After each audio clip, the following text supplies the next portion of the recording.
Hi, so this is the video to do with organisation fact test. Now there's a large number, this is probably the biggest unit that there is, right? But what you've got to do is you've got to know all the factual information that comes in with it. So question number one is, what are the following, and give an example of each one. So a cell is the basic building blocks of life. Okay, and an example could be a muscle cell. Okay, I like saying muscle, right, even though it isn't actually pronounced like that. So a muscle cell. A tissue is a group of cells with a similar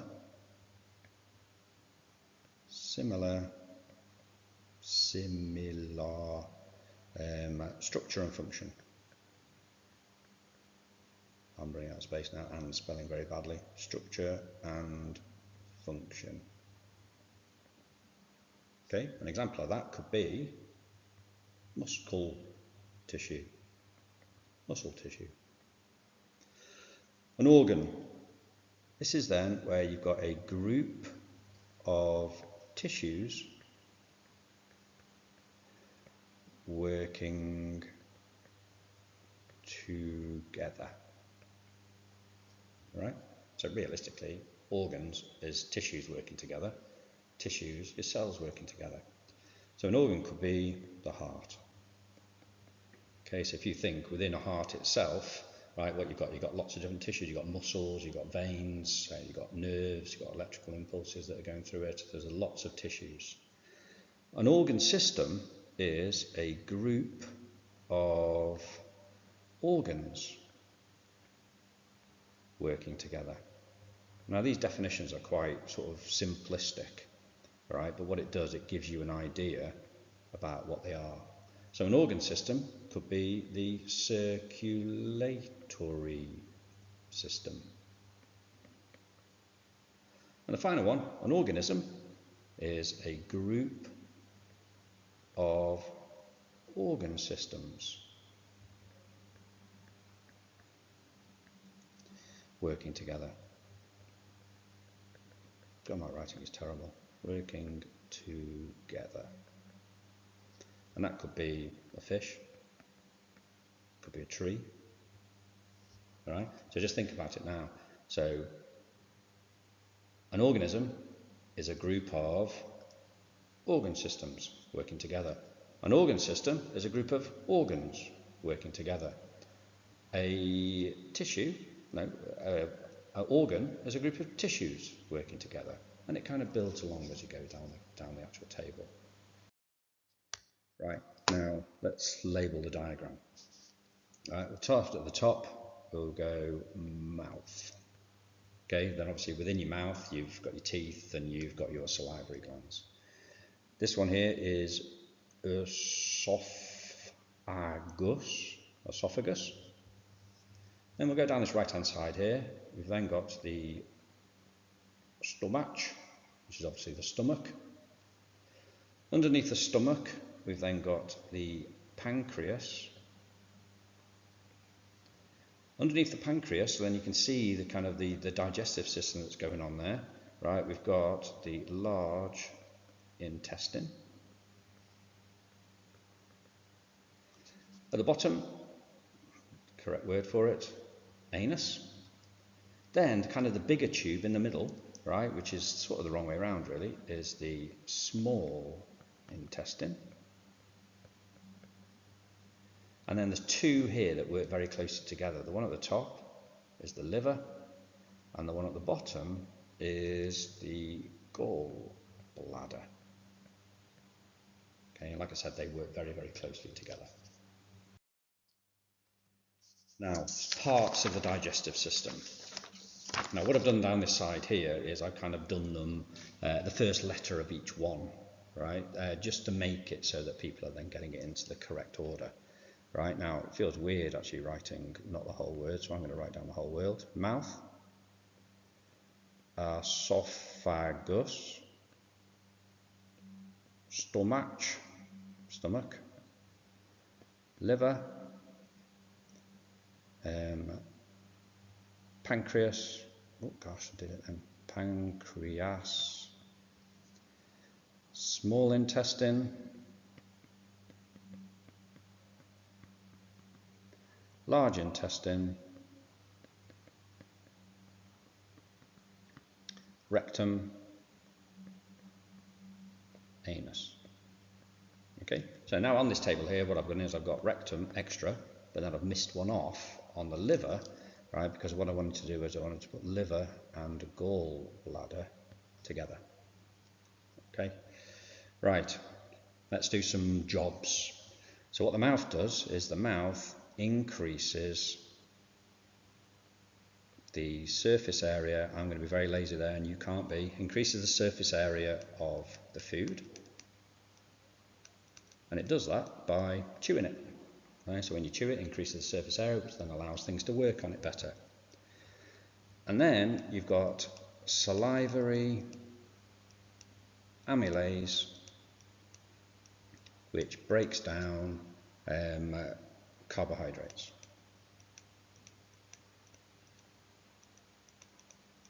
Okay, so it could be carbohydrates, it could be starch, and what it does, it breaks down the carbohydrates into glucose. Okay, it's a little experiment, you can do that. I get a piece of bread, chew on a piece of bread, keep chewing, chewing, chewing. It starts off tasting of bread, and at the end of it, it tastes sweet, which is then your glucose. Esophagus. It's a tube that passes food to the stomach. Okay, and it does it by a process called peristalsis. Right, what that is, that's kind of like the muscular squeezing of food. An example you can think of that is if you stand on your head and drink a pint of water, the water will still go from your mouth to your stomach. Right, the stomach has two jobs. Right, it produces an enzyme, pepsin, which is a protease that breaks down proteins into amino acids. But most important job of all is that the stomach acid sterilizes the food. So when you eat your food and it's got 10 million bacteria on it, it goes into your stomach acid, and the stomach acid then sterilizes it and kills all the bacteria. Liver produces bile. The gallbladder stores bile. Again, this table is not big enough, right? But what bile has got two jobs. Job number one is to neutralize. So what it does, it neutralizes the acid. So it's alkaline, so when the acid comes out of the stomach at pH 2, something like that, the bile neutralizes it. The second thing it does is it emulsifies fat. And what that means, it means it breaks it down. So when you're doing the washing up at night and you've got lots of fat in the sink, you put washing up liquid in it, the washing up liquid breaks up the fat, and that's emulsify. The pancreas. The pancreas produces three enzymes. Now I'm not going to have space to write all this down. It produces carbohydrase, which breaks down carbohydrates into glucose. It produces protease, which breaks down proteins into amino acids. And it also produces lipase, which breaks down lipids into fatty acids and glycerol. Small intestine. It absorbs, I'm just going to write the brief thing down for this, which is terrible. I'm going to write down minerals. I'm going to write down vitamins. I'm going to write down fatty acids plus glycerol. I'm going to write down glucose. And I'm also going to write down amino acids. Because what's happened is, this is then all the kind of byproducts from the digestion so far. So carbohydrates have made glucose, which is then absorbed. Large intestine has got one job: absorb water. So what it does, it makes the feces that is very, very runny within the small intestine much thicker in the large intestine. The rectum stores feces, anus releases.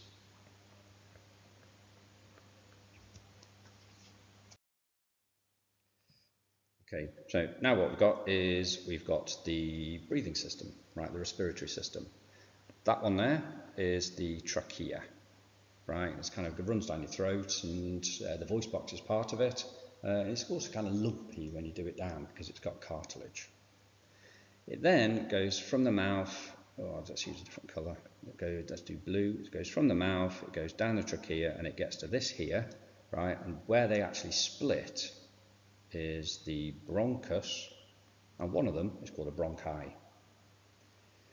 Then what it does, it goes into the bronchioles, and then finally into the alveoli.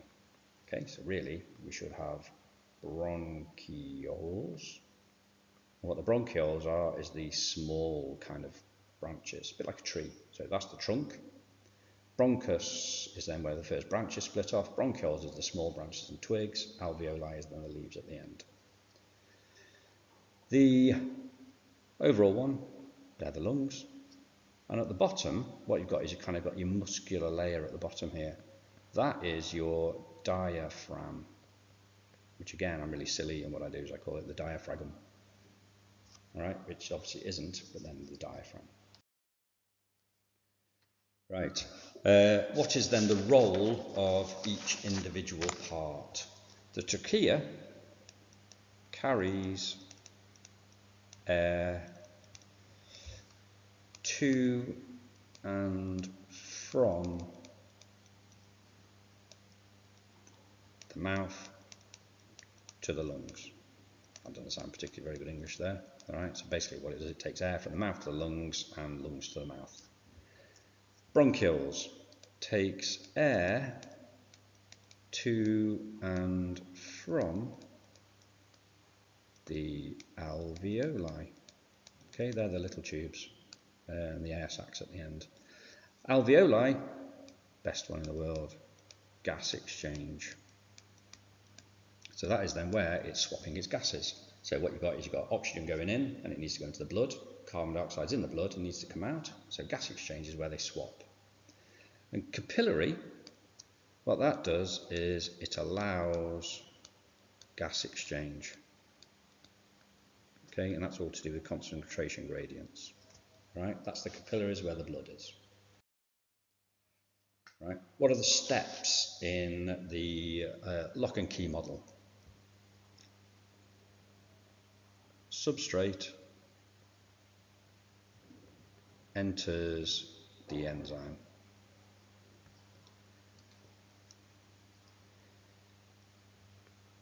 Into the active site.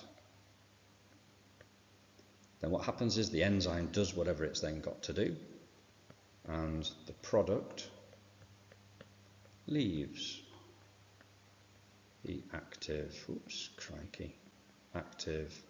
site.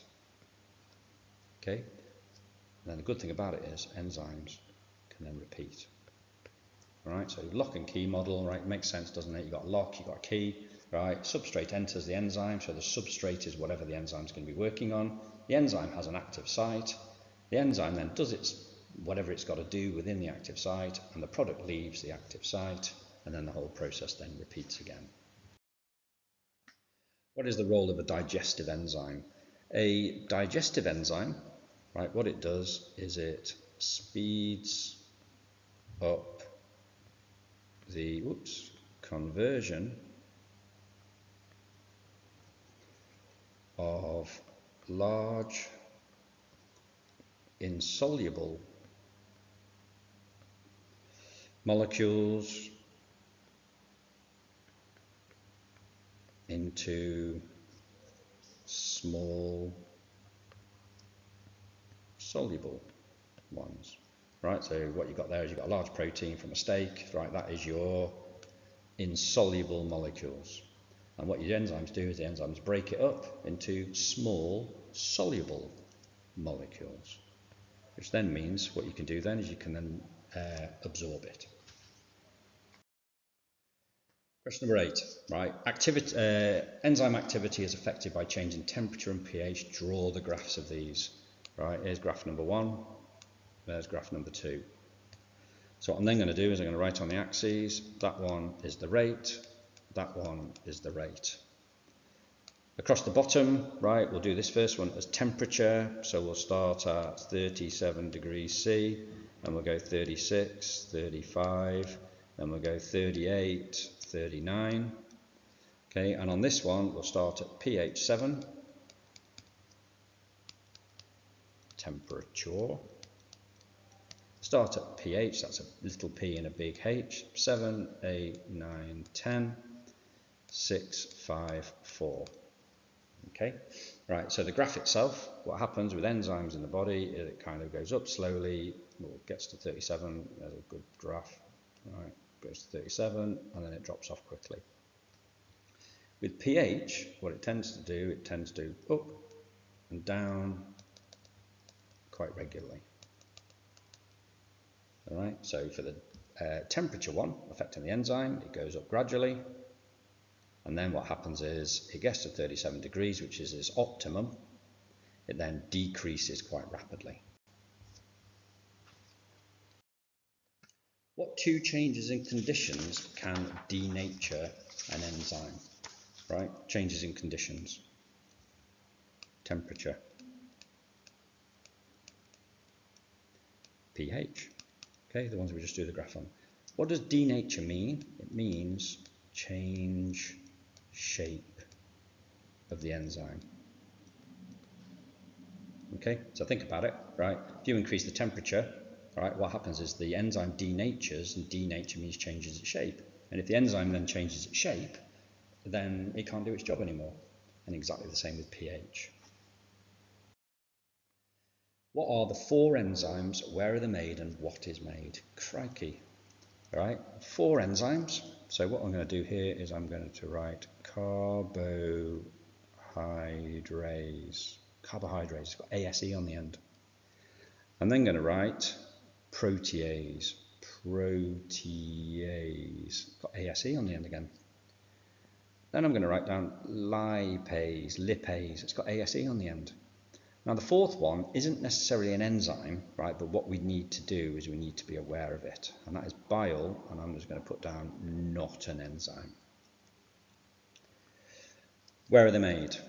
Carbohydrates, for the purpose of this, they are made in the salivary gland and the pancreas. Oh my god, I can't spell pancreas. Okay, they are also made in the small intestine. Okay, so there's 3 places in which carbohydrates are made. Stomach is the first one. So proteases are made in the stomach, and that's called pepsin. Proteases are also made in the pancreas. Lipase is made in the pancreas. And bile is made in the liver and stored in the gallbladder. Okay, so basically carbohydrates are made in 3 places, protease in 2 places, lipase in 1, and bile is then made in the liver and stored in the gallbladder. What is broken down and what does it become? So carbohydrates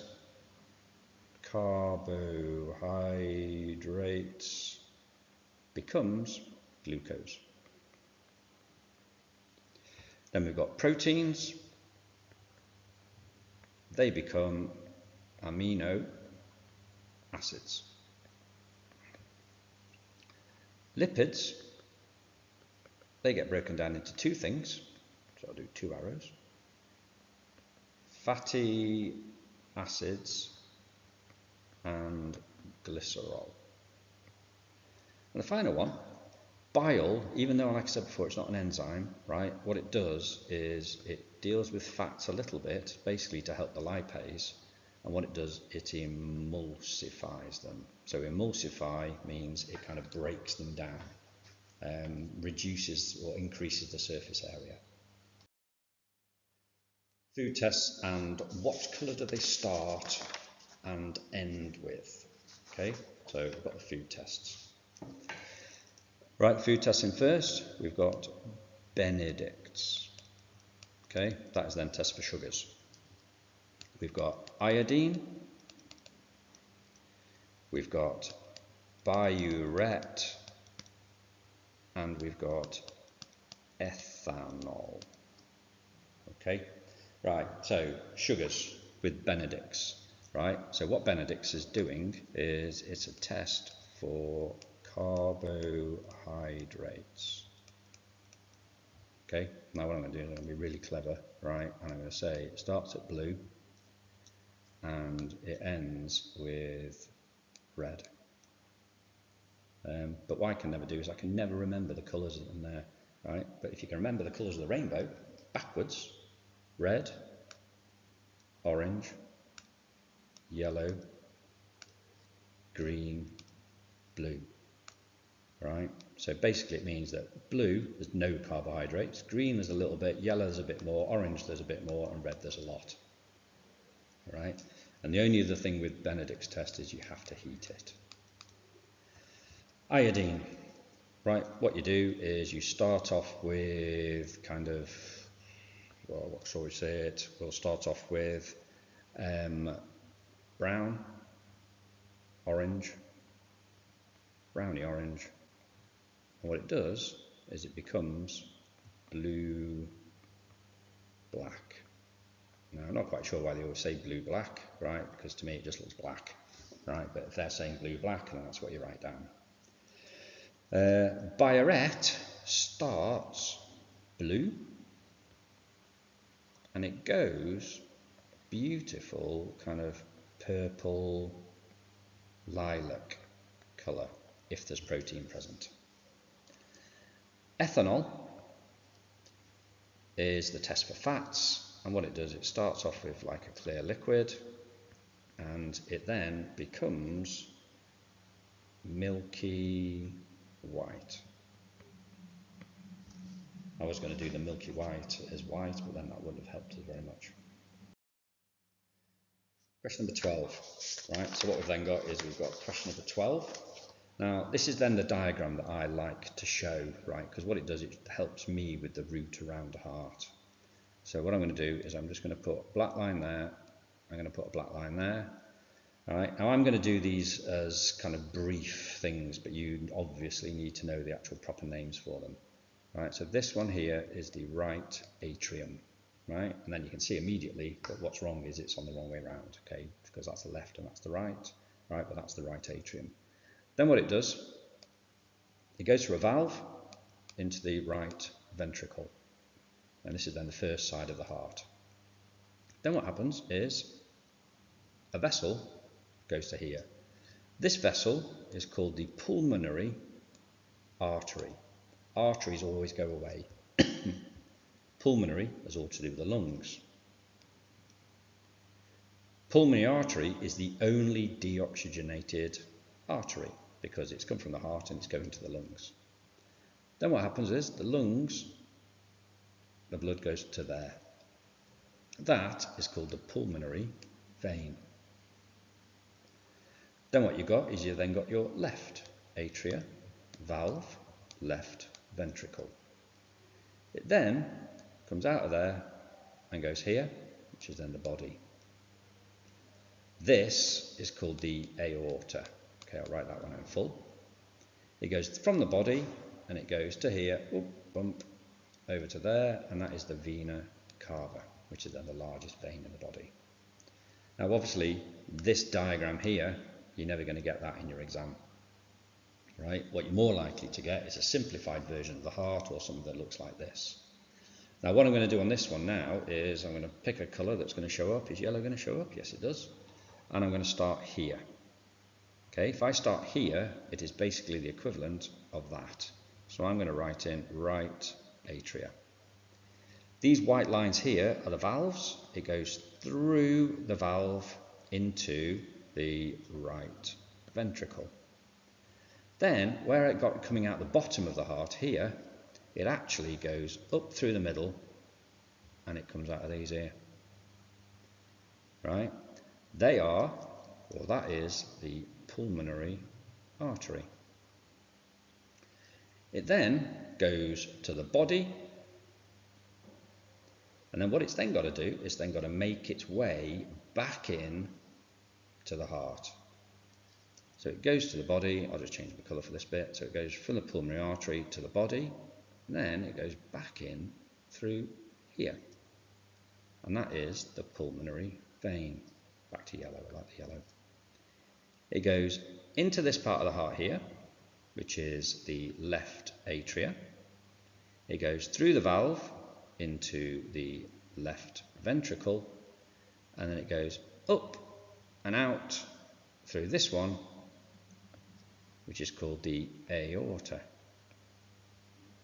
Then what it does, it goes to the body, all the way to the body, and then it goes back through this one here by the vena cava, and then you get back to the start again. So I'll do that in purple. Back to the start again. So it goes in there, down there, to there. What do arteries, vein, and capillary do, and compare their structures? Okay, so artery. All right, now what I like to do on this one is probably the best, not best word for that. I mean, maybe the compare should be up there. I like to do valves. I like to do direction. Oh gosh, not B. Direction. I like to do lumen. I like to do pressure. Then muscle or muscular. And then oxy or deoxygenated blood. So, an artery. Does an artery have valves? No. What direction does artery flow, or blood from an artery flow? Away from the heart. Lumen, small. Pressure, high pressure, it's coming straight out of the heart. Muscle, yes, it is very, very muscular. Oxygenated or deoxygenated is always oxy, except for the one we just talked about, which is the pulmonary artery. Veins. Do valves have veins? Yes. Direction, towards the heart. Lumen, big. Pressure, low, it's dribbling back to the heart. Muscle, not really. Oxygenated or deoxygenated? Deoxygenated, except for the pulmonary vein. Okay, capillaries, tiny, right? I watched a video once and it says that something like in the middle of your fingertip there, right, there's about 1,000 meters worth of capillaries just in your fingertip. Does it have valves? No. Direction, it's kind of not really towards, I guess it's kind of away from the heart, all right, but it kind of changes a little bit really, which is why there's no. Lumen, it's absolutely tiny, it's hair-like. Pressure, very low. Muscular, no. Oxygenated or deoxygenated, well, it goes in oxygenated, it comes out deoxygenated. So really what's happening is, in the blood cells itself, we're doing gas exchange. 4 main parts of blood, and what is their role? Okay, so let's do plasma. Let's do red blood cell. We'll do white blood cell. Oh gosh. And we'll do platelets. Role of plasma.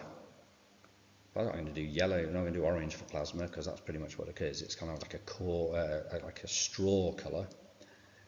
Its main job is it transports things, right? And there's loads of things that it transports: carbon dioxide, amino acids from digestion, hormones, and urea, which is like a waste product, which actually gives it a yellow colour.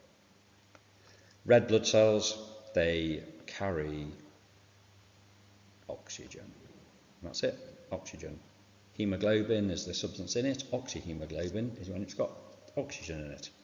White blood cells, I'll do that in black, is you've got three kind of things that happen. They do phagocytosis, which is where they literally engulf the pathogens. They produce antibodies, which kind of stick to the actual pathogens, and they produce antitoxins, which counteract the poisons that bacteria or pathogens produce. The final one, platelets, they've got one job, and it's just to clot blood. Right, question number 15. What causes coronary heart disease, and what are the two main treatments? The cause is a build-up of fatty substances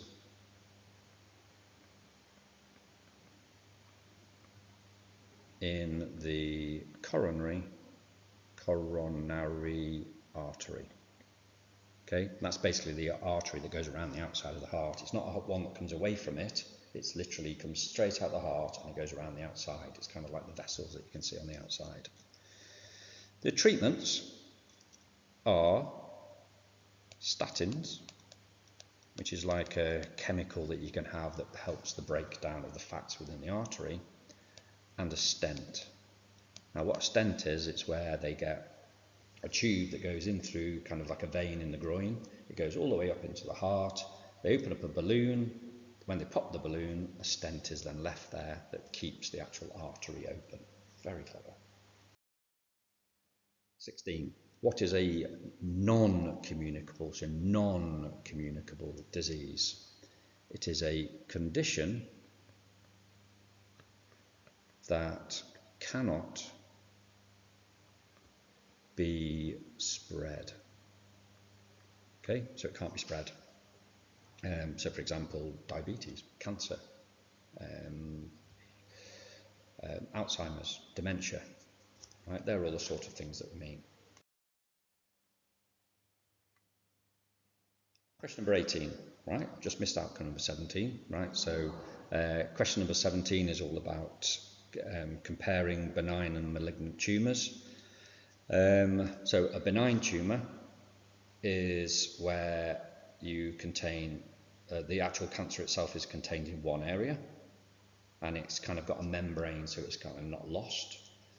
And a malignant tumour is where it's invading, it's kind of almost like growing roots out, and it invades the tissues around, and then what it can do, it can then be spread. Question number 18. How are alveoli, villi and gills of a fish adapted to exchange surfaces? They all have a large surface area. They all have a good blood supply. They all have walls that are one cell thick.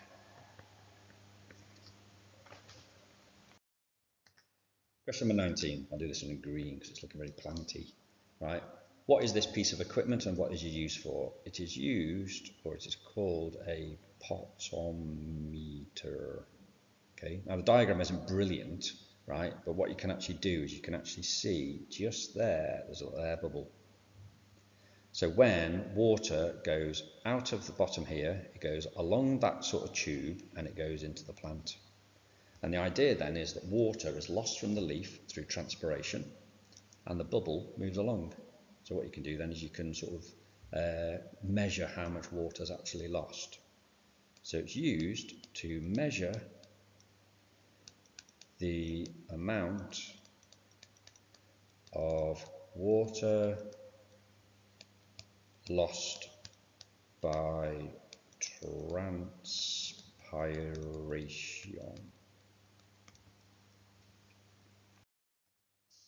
Question number 20. What factors affect transpiration? I'm going to do a different green colour, okay, because this is obviously still plants.